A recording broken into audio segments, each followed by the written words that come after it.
అందుకే లేదురా లేదురా లేదురా వైసీపీకి ఎదురు లేదురా, లేదురా లేదురా లేదురా వైసీపీకి ఎదురు లేదురా, లేదురా.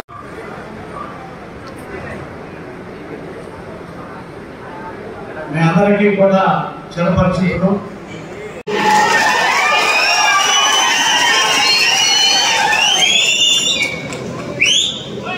చాలా మంది అడిగినారు, మరి నీకెందుకు టికెట్ ఇవ్వలేదు, నువ్వెందుకు పోటీ చేయటం లేదు అనేది చాలా మంది అడిగిన మిత్రులు ఉన్నారు. నాకు తెలుసు, బాధపడిన వాళ్ళు ఉన్నారు.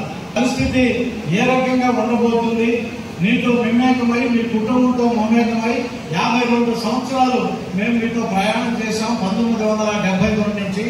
మరి మీతో ప్రత్యేకించి 89 నుంచి మీతో అనేక ఒడిదుడుకుల్లో ప్రయాణం చేశాం. ఈ రోజు ఆ రకమైన లోటుని భర్తీ చేసే విధానం ఏముంది అనే విషయాన్ని కూడా కొంతమంది మిత్రులు అడిగినారు. మరి కొంతమంది మిత్రులు ఒక అడుగు ముందుకు వేసి, నువ్వు ఎందుకని ఇండిపెండెంట్ గా పోటీ చేయకూడదు, ఉండగలిగే మన వర్గం పటిష్టంగా నిలబడుతుంది కదా, మనం కూడా ఈ రాజకీయంలో ఇన్ని సంవత్సరాలు ఉండి కూడా ఈ రోజు మనం నిష్క్రమించడం అనేది మంచిది కాదు అని చెప్పి కొంతమంది హితైషులు కూడా మాట్లాడటం జరుగుతుంది. ఈ సందర్భంగా మీ అందరూ కూడా ఒక స్పష్టత ఇవ్వదలుచుకున్నా.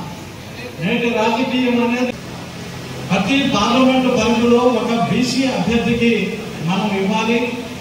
కాబట్టి మనం కందుకూరులో బీసీ అభ్యర్థికి ఇవ్వాలని చెప్పి జగన్మోహన్ రెడ్డి గారు నాతోటి నేరుగా సూటిగా అడిగినప్పుడు, ఈ పార్టీ అధినేతగా మీరు ఏ నిర్ణయం తీసుకున్నా దాన్ని అందరూ ఆమోదించవలసింది, వేరొక కార్యక్రమం లేదని కూడా స్పష్టంగా చెప్పడం జరిగింది. ఇది వాస్తవంగా ప్రతి విషయం కూడా మీతో పంచుకోవాలి, మీకు తెలియపరచాలని అంటే ప్రతి 10 మందికి చెప్తే వీలు పడదు.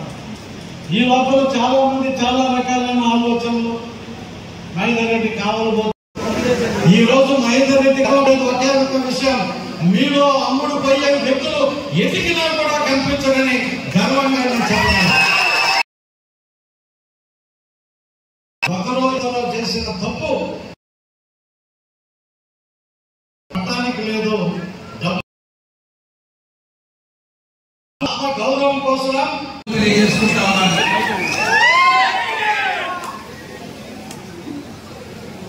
సభా నమస్కారాల తర్వాత నాకు గురువుతో సమానమైనటువంటి గురుతుల్యులు నాకు ఇంత పెద్ద ఎత్తున బలాన్నిచ్చి ఆదరించి నన్ను కందుకూరు నియోజకవర్గానికి నెల్లూరు పార్లమెంటు అభ్యర్థిగా పోటీ చేస్తున్న నాకు కొండంత మహేందర్ రెడ్డి గారికి తండ్రిని మించిన తనయుడిగా ప్రజాసేవను అందించి ప్రజల మనసుల్లో నిలిచిపోయినటువంటి వ్యక్తి మన మహేందర్ రెడ్డి అన్న. మీరందరూ ఆయన అన్నయ్య చెప్పాడు ఎందుకు రాబోయేటటువంటి ఎన్నికల్లో కందుకూరు నియోజకవర్గం నుంచి పోటీ చేయడం లేదు అన్నటువంటి విషయం నేనైతే మనసారా కోరుకున్నా. మనసా వాచ కర్మేణ నేను అన్న కందుకూరు నియోజకవర్గం నుంచి పోటీ చేయాలని నేను కోరుకున్నా. అదే విషయాన్ని మన గౌరవ ముఖ్యమంత్రి వర్యులకి తెలియజేయడం కూడా జరిగింది అని నేను సభాముఖంగా తెలియజేసుకుంటా ఉన్నాను.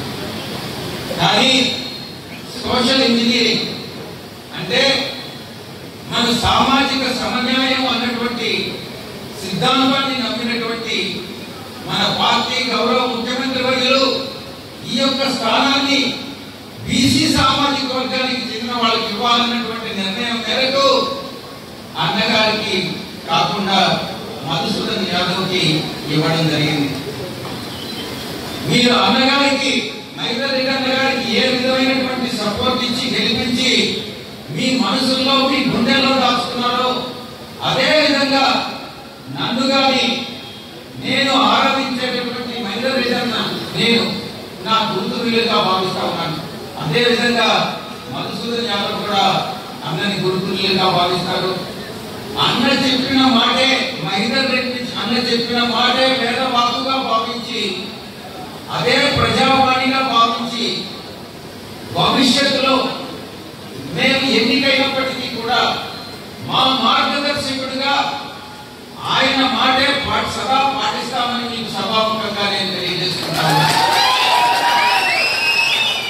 అనేక మంది రాజకీయ నాయకులకి మానుకుంటే ఆదిరెడ్డి గారు ఏ రకంగా అయితే ఆదర్శంగా నిలిచాడో అదే విధంగా మానుకుంటే మహేందర్ రెడ్డి అన్న మా అందరికీ మీకు ప్రజలందరికీ కూడా కార్యకర్తలకందరికీ స్ఫూర్తి ప్రదాత, మా అందరికీ కూడా స్ఫూర్తినిచ్చేటటువంటి రాజకీయ నాయకుడు మానుకుంటే మహేందర్ రెడ్డి అన్న.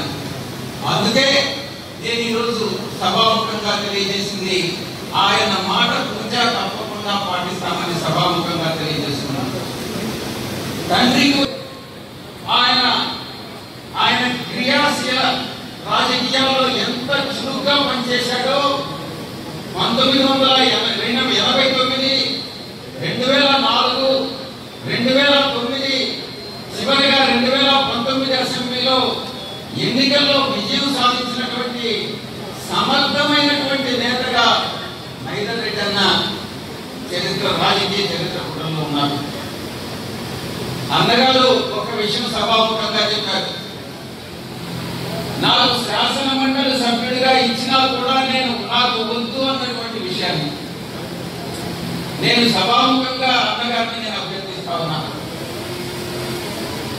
మీరు ప్రజాసేవలోనే ఉండాలి అన్నా, మీరు ఉంటేనే కందుకూరు నియోజకవర్గానికి న్యాయం చేయడం జరుగుతుంది.